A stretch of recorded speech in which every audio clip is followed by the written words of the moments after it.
Now, how much contact growing up did you have with white people?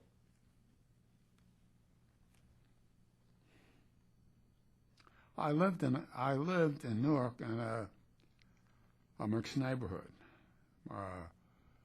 The landlord was an Italian, and although they were moving out, we were there, so we had contact. I went to school down the street, and my school was,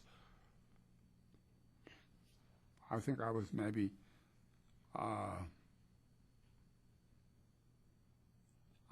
there were all white people, white kids in the school.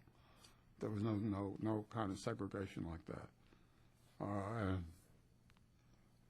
one of the people in the school was a big boy, Chinese kid, and we were all, when he came into school, we were all wondering what kind of guy this was. He was a huge, big guy. So it was not segregated. That there was just too few people.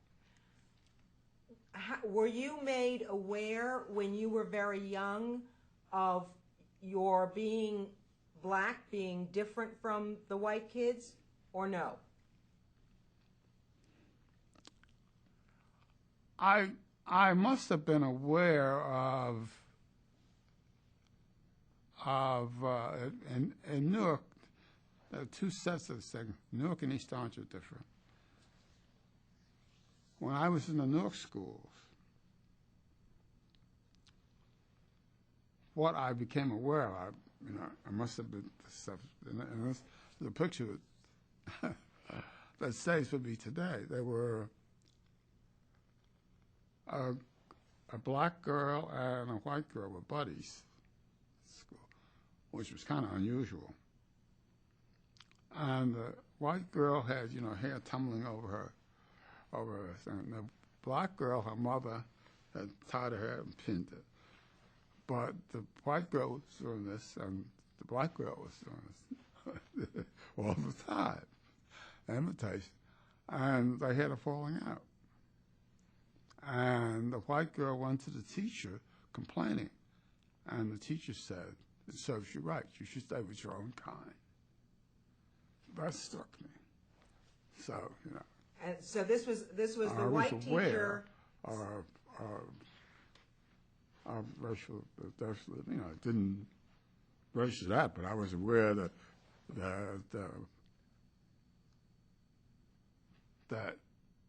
white supremacy at the time.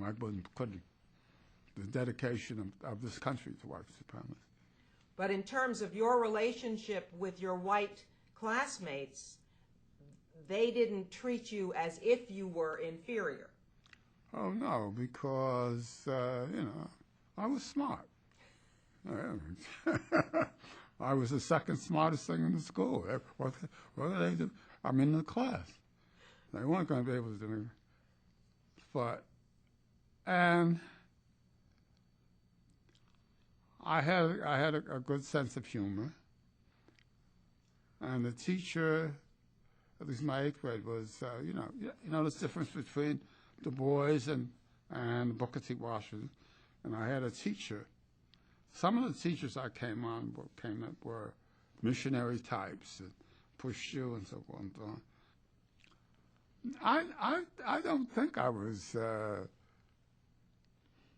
don't think I was mischievous. I was independent, I guess. My folks left me free to do things, and I couldn't do anything with my hands. If I'm able to push that window up,